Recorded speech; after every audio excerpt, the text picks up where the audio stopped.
نبی پاک صلی اللہ تعالی علیہ وسلم کی حدیث اور روایت کرتے ہیں حضرت سلمان فارسی رضی اللہ تعالی عنہ، اور ساتھ ہیں سیدنا بلال حبشی رضی اللہ تعالی عنہ۔ فرماتے ہیں ہم نہ گھر سے نکلے، حضور نے فرمایا ذرا جلدی چلو، ایک ضروری کام ہے۔ فرماتے ہیں بڑی تیزی کے ساتھ آج روٹین سے ہٹ کر محبوب نے تیز تیز قدم مبارک اٹھائے، تیز تیز، اور فرماتے ہیں ایک گلی ہم نے کراس کی، دوسری گلی میں جو پہنچے تو پھٹے پرانے کپڑے، سادی سی بی بی، اور حالت بتاتی تھی کہ بیچاری کسی غریب گھر کی ہے۔ وہ سڑک پہ کھڑی تھی اور رو رہی تھی۔ میرے کریم رسول نے فرمایا بلال اسے پوچھو کیا مسئلہ ہے، کیوں روتی ہے؟ تو حضرت سلمان عرض کرتے ہیں میں نے کہا حضور میں پوچھ لیتا ہوں، آپ جائیے، کام بڑا ضروری ہے جو نکلے، میں معلومات کرتا ہوں۔ تو محبوب نے فرمایا نہیں، اس کے آنسو پوچھنے سے ضروری کوئی کام بھی نہیں، پہلے اس کی داد رسی ہوگی، اسے پہلے پوچھا جائے۔ روتے نہیں رہتے لوگ گھروں میں، لوگ گزر نہیں جاتے چپ کر کے، کتنے لوگ تڑپتے، کون احساس کرتا ہے؟ نبی پاک سید عالم صلی اللہ علیہ وسلم رکے اور اس خاتون سے پوچھا کیا بات ہے؟ اس نے کہا کہ بات کوئی بھی نہیں، میرا ایک ہی موٹا سا مسئلہ ہے۔ کہا وہ کیا؟ کہنے لگی میں غریب ہوں، اور غریبی بذات خود بہت بڑا گناہ ہوتی، لوگ بڑا جرم سمجھتے ہیں اس کو بذات خود۔ میں نے شروع میں کہا نا کہ مذہبی سٹیج کی بھی صدارت غریب آدمی نہیں کر سکتا، کیونکہ غریب جو ہوا جد کول دتھی ہونی انہیں نیڑے بیٹھنا ہے نا جی، جد کول نہیں انہیں تو پیچھے جا کے بیٹھنا ہے، تے اس کو کہڑا دتھی ہے۔ اس سٹیج پہ بھی غریب آدمی کی صدارت نہیں ممکن ہو ہی نہیں سکتا۔ میرے رسول پاک سید عالم صلی اللہ تعالی علیہ وآلہ وسلم نے فرمایا پہلے اسے پوچھو کیا مسئلہ ہے۔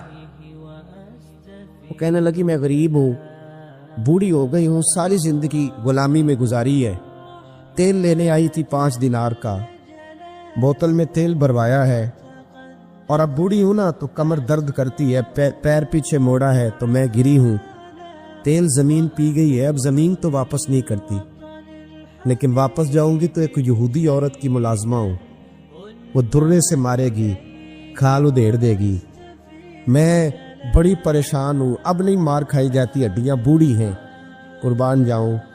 حضرت بلال کو حضور نے حکم دیا، فرمایا دوڑ کے گھر جا 5 دینار لا۔ فرماتے 5 دینار لائے، تیل خرید کے دیا، وہ پھر رونے لگی۔ فرمایا آپ کیوں روتی ہے؟ اس نے کہا بتایا نا غریب ہوں، غریب کا جرم کوئی نہیں ہوتا، لیکن پیس دیا جاتا ہے، پھر بھی مار تو اب بھی پڑے گی، اب کیوں پڑے گی؟ تو عرض کرنے لگی محبوبہ مار اس لیے پڑے گی کہ دیر سے کیوں آئی ہے۔ تو میرے کریم رسول اور وہ بی بی حضور ابھی آئے ہیں مدینہ طیبہ، امام یوسف صالحی فرماتے ابھی آئے تھے حضور، سبل الہدی والرشاد کے مصنف کہتے ابھی آئے تھے نبی پاک، وہ جانتی بھی نہیں تھی۔ تو سید عالم صلی اللہ تعالی علیہ وسلم نے فرمایا اچھا مار پڑے گی؟ کہا ہاں۔ او بھائی کونسلر جو کل آپ کو کہہ رہا تھا نا میں آپ کا خادم ہوں، کونسلر بے گناہ، بلکہ ہمارے ایس ایچ او صاحب اگر چودھری پہ پرچہ آ جائے تو اس کو ٹیلی فون کر کے پوچھتے ہیں صاحب جی تہاڈے خلاف درخواست آئی ہے، کی کرنا ہے؟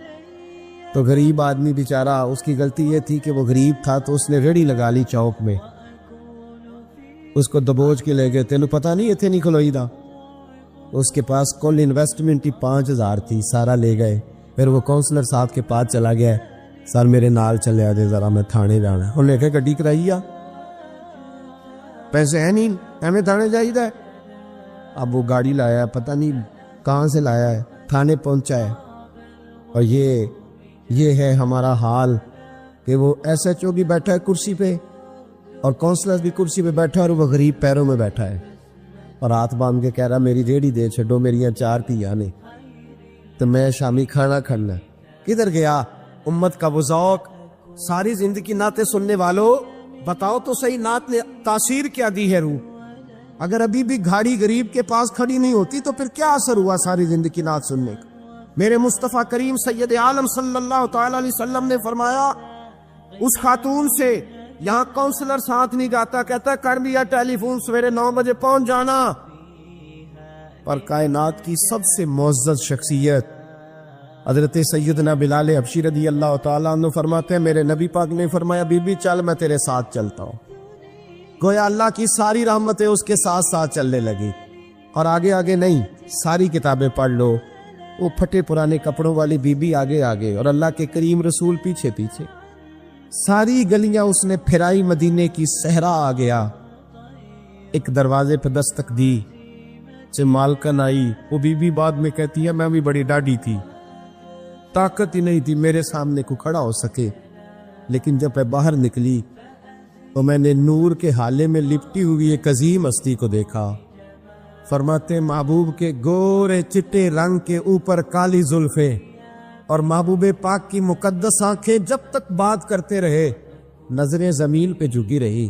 شرم و حیا والے رسول نے بڑے میٹھے، بڑے دھیمے، بڑے خوبصورت لہجے میں کہا، بریلی کے امام فرماتے نیچی نظروں کی شرم و حیا پہ درود، بڑے دھیمے لہجے میں فرمایا تیری نوکرانی ہے تیری؟ عورت کہتی ہے میں تو حضور کے جلووں میں محب ہو گئی کہ سادگی میں اتنا حسن میں نے دیکھا ہی نہیں، تیری نوکرانی ہے؟ کہا میرے محبوب نے فرمایا بیچاری کی غلطی کوئی نہیں، اسے مارنا نا، اس سے تیل گر گیا تھا، نیا خریدتے دیر ہو گئی، رو رہی تھی تو میں سفارش کرنے آیا ہوں۔ وہ خاتون کہتی ہے کسی کی نہیں مانی تھی، پر محبوب کے جملوں میں تاثیر اتنی تھی، ککھ سواد نہیں مشری اندر، اسا کھنڈا می چکھ ڈٹھیاں، انہاں ساریاں شہواں نالوں گلاں سجن دیا مٹھیاں۔ فرماتے نبی پاک صلی اللہ تعالی علیہ وآلہ وسلم نے فرمایا کچھ نہ کہنا، کہنے لگی نہیں کہتی، میرا وعدہ رہا، کچھ نہیں کہوں گی۔ اب میرے حبیب نے پھر نظر اٹھائی اور اس غریبنی کی طرف دیکھا اور فرمایا تو اگر کہے تو میں جاؤں، تو اگر کہے تو میں، خود بھیک دے خود ہی کہے منگتے کا بھلا ہو، تو اگر کہے تو میں جاؤں۔ اس نے خراج پیش کیا تو چند آنسو گرائے، کہنے لگی محبوبہ جیسے بندہ نوازی۔ حضور نے رخ پھیرا، حضرت بلال کہتے میں پیچھے رہ گیا تو وہ دونوں بیویاں دوڑ کے میرے پاس آئی، کہنے لگی بتا تو صحیح ہے کون، یہ بتا تو صحیح کون تھے؟ تو حضرت بلال کہنے لگی تم نہیں جانتے؟ جناب بلال فرمانے لگے یہی تو ہیں جنہیں اللہ نے سچا رسول بنا کے بھیجا ہے۔ بیبیاں دوڑ کی آئی، کہنے لگی محبوبہ دروازے تک آئے ہو تو خالی تو نہ لوٹاؤ، مہربانی فرماؤ ہمیں بھی کلمہ پڑھا دو۔ ایک واقعہ سناتا ہوں خواجہ معین الدین اجمیری کا۔ عطائے رسول ہند الولی حضرت خواجہ معین الدین اجمیری رحمت اللہ تعالی علیہ، میرے حضرت صاحب فرمایا کرتے ہیں ہم کٹر قادری ہیں، پر ہم کھل کے یہ بات مانتے ہیں کہ ہندوستان کے بادشاہ کا نام معین الدین اجمیری ہے، یہ ببانگے دول مانتے ہیں۔ بہرحال ہند الولی حضرت خواجہ ہے اجمیری ہے۔ خواجہ اجمیری جب نئے نئے آئے نا یہاں اجمیر شریف میں، آپ نے خیمہ لگایا تھا، کپڑے کا خیمہ لگا کے اس میں رہتے تھے، تو ایک نوجوان تھا وہ باہر رہتا تھا اجمیر سے، تو وہ آیا کچھ دنوں کے لیے، پڑھائی سے فارغ ہو کے، اجمیر کا رہنے والا تھا لیکن باہر رہتا تھا۔ جب یہاں آیا نا وہ عصر کے بعد وہ گزرتا خواجہ اجمیری کے خیمے کے سامنے سے، جھونپڑی کے سامنے سے، تو خواجہ صاحب عصر کے بعد بیٹھ کے رویا کرتے تھے۔ عاشق دا کام نہیں رونا تونا، بنا رویو نہیں منظوری، اے عاشق سدا ہی روندا رہندا پاویں وصل ہوئے تے پاواں دوری، رویا کرتے۔ تو نوجوان بڑا سادہ سا تھا، بچپن میں والد فوت ہو گئے، صرف ماں ہی ماں تھی۔ ایک دن اماں سے جا کے کہنے لگا یہ مسلمانوں کا سادھو روتا کیوں ہے؟ اماں کہنے لگی مجھے کیا پتا۔ بچہ کہتا میرے اندر تجسس بڑھ گیا کہ بابے سے پوچھوں تو صحیح کیوں روتا۔ 2 4 5 10 دفعہ میں گزرا، ایک دن بے چین ہو کے میں کمرے میں چلا گیا اجرے میں، تو میں نے کہا بابا کیوں روتے ہو؟ کہنے لگے مجھے اپنے شیخ کی یاد آتی، مجھے یاد آتی۔ تو وہ بچہ کہتا ہے مجھے اس وقت تک پتہ نہیں تھا کہ محبت میں بھی رویا جاتا ہے، میں سمجھتا تھا رونا صرف دکھوں میں آتا ہے، شیخ کی یاد آتی۔ حضرت عائشہ صدیقہ رضی اللہ تعالیٰ عنہ فرماتی ہے جس دن نبی پاک صلی اللہ علیہ وسلم رات کے وقت ہمارے گھر آئے نا، اور حضور نے فرمایا ابو بکر چل تم نے میرے ساتھ مدینے جانا ہے، تو میں نے جناب صدیق اکبر کو روتے دیکھا، تب مجھے پتا چلا کہ محبت میں بھی بڑا رونا آتا ہے، محبت میں بھی رویا جاتا ہے۔ فرماتے خواجہ اجمیر کہ وہ نوجوان کہنے لگا بابا پیار میں بھی رویا جاتا ہے؟ کہاں؟ کہنے لگا میں نے بھی رونا ہے۔ تو آپ فرمانے لگے 2 شرطیں ہیں کہ کلمہ پڑھ جا، دوسرا میرا مرید ہو جا۔ آ جائے گا رونا. کہتے بلوش ہی لگ گئی, کبھی آنسو دیکھے ہی نہیں تھے. حضرت اجمیری کہتے ہیں اس طرح کر لے. کہنے لگا جی میں اپنی اماں سے پوچھ لوں. اماں کے پاس گیا تو اماں کہنے لگی بیٹے میں تجھے جانتی ہوں, تیرے دل میں جو بات بچپن سے آ جاتی ہے نا پھر وہ نکلتی کوئی نہیں. تو اس طرح کر لے جس طرح بابا کہتا ہے, اس لیے کہ تو نے پیچھے تو ہٹنا نہیں. جا کے مرید ہو گیا, کلمہ پڑھ گیا. اب بابا جی کہتے ناشتہ بھی میرے ساتھ کرنا ہے, شام کا کھانا بھی, اور فجر کی سیر میں بھی تو ساتھ جائے گا. پریت ہو گئی, پیار بڑھ گیا, پر کٹ گئے, زندگی بابے سے وابستہ ہو گئی. اب چند مہینے جب گزر گئے نا پوری لو لگ گئی. تو بابا جی کہنے لگے بیٹے تیری 3 چھٹی ہے, 3 دن تو نے مجھے ملنے نہیں آنا. بالکل 3 دن کے بعد آنا. اس نے کہا مسئلہ ہی کوئی نہیں, پرواہ ہی نہیں تھی نا, پتہ ہی نہیں تھا. تو وہ چلا گیا گھر. صبح سے شام تک رہا. شام کو اماں نے روٹی دی تو 3 روٹیاں کھایا کرتا تھا, اب ایک لقمہ بھی نہ توڑا جائے. اماں کہتی بیٹے خیر ہے. کہ اماں جی پتہ کوئی نہیں, کو اندر کمی ہے کسی چیز کی, کوئی خبر نہیں. پتہ کھولا, خواجہ صاحب رحمۃ اللہ تعالی علیہ کا وہ مرید. اماں بات بات پوچھتی لیکن کوئی بات ہو تو بتائے نا. کچھ نہیں اماں کوئی نہیں. بڑی مشکل سے شام ہوئی, شفق غائب ہوئی, اندھیرا جو چھایا, ساری دنیا بستر پہ لیٹ گئی. تو اس نے اٹھ کے چھت پہ گھومنا شروع کر دیا. بچہ نہ سوئے تو اماں کیسے سوئے. اماں بھی چھت پہ آئی. کہا بیٹے کیا بات ہے. کہا اماں پتہ کوئی نہیں, کوئی میری نیند اڑا کے لے گیا ہے.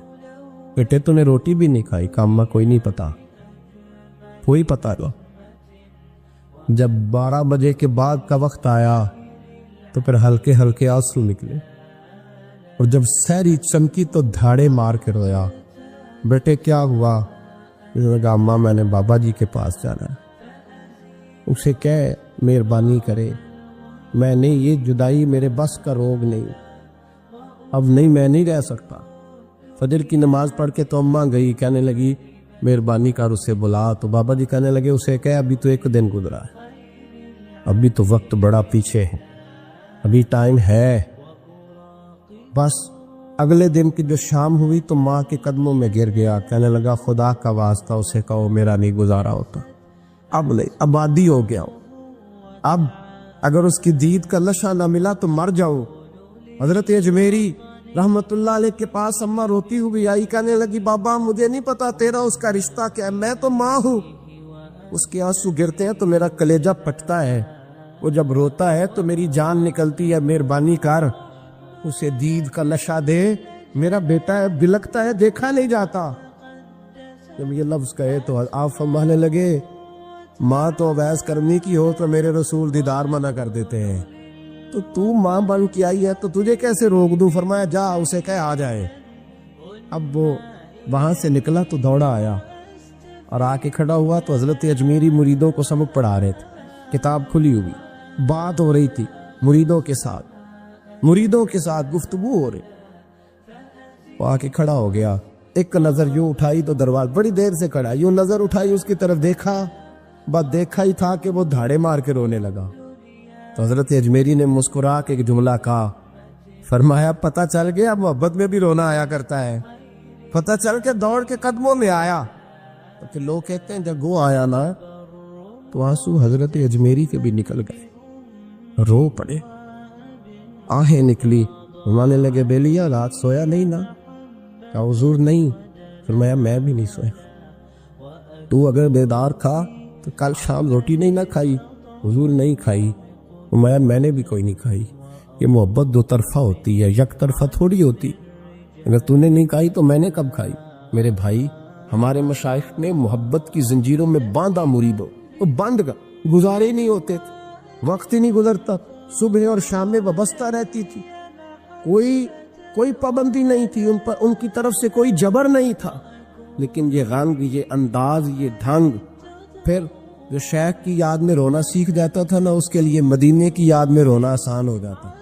اعلیٰ حضرت نے کتاب لکھی ہے الامن والعلا, اس میں آپ فرماتے ہیں جو حضور کی پناہ میں آ جاتا ہے نا وہ بچ جاتا ہے.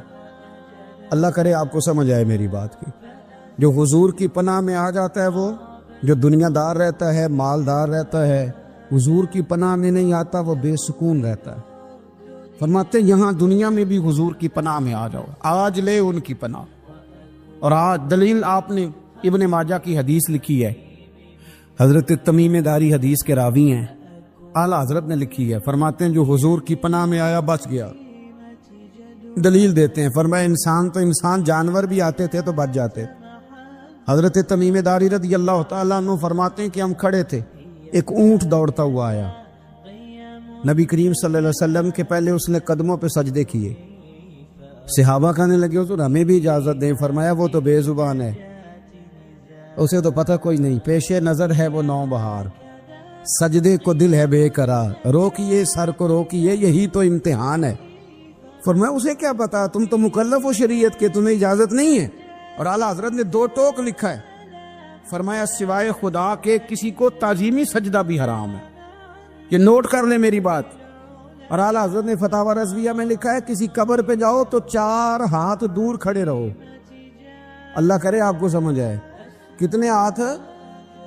4 ہاتھ دور کھڑے رہو، سورۃ فاتحہ پڑھو، درود شریف پڑھو، جس قبر پہ گئے ہو ان کی روح کو اصال ثواب کرو، ان کے وسیلے سے دعا مانگو۔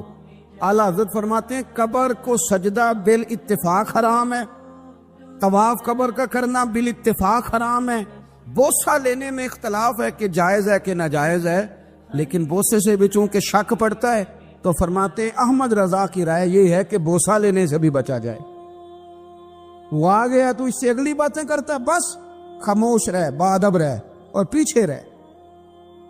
تو حضرت تمیم داری کہتے ہیں یہ حدیث اعلیٰ حضرت نے لکھی ہے لمن والعلا میں، فرماتے ہیں کہ اونٹ نے پہلے سجدہ کیا، قدم چومے، پھر اس نے حضور کے کان میں کوئی بات کہی، روزے دے دوالے نے غلاماں دیاں ٹولیاں، ایک پیا سندا ہے کروڑاں دیاں بولیاں، یعنی اونٹ نے بات کی تو حضور نے وہ بھی سن لی۔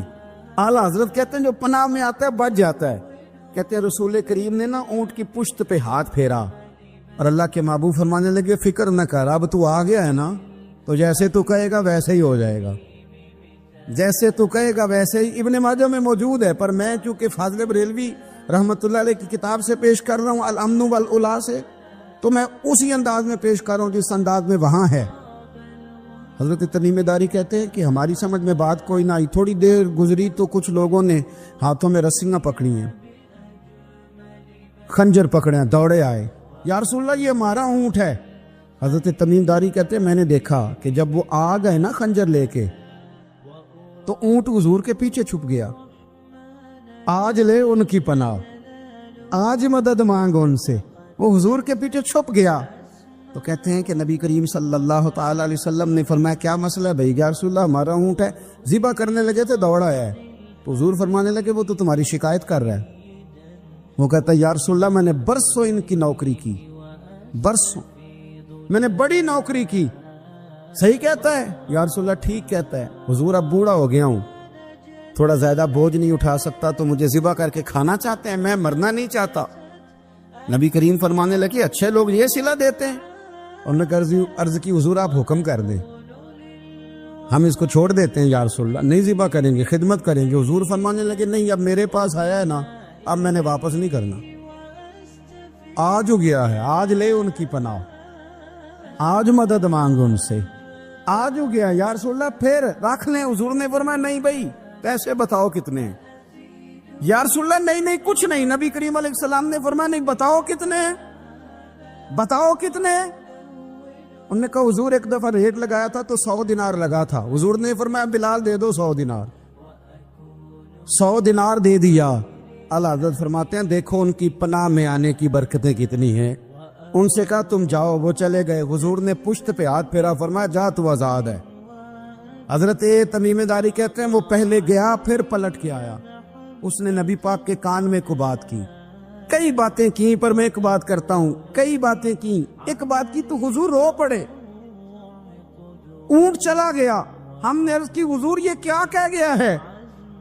تو محبوب فرمانے لگے یہ کہہ گیا یا رسول اللہ جس طرح آپ نے مجھے چھری سے بچایا ہے، میں دعا کرتا ہوں اللہ آپ کی امت کو جہنم سے محفوظ فرمائے، اللہ جہنم سے بچائے آپ کی امت، اس طرح مجھے چھری سے آپ نے محفوظ کیا۔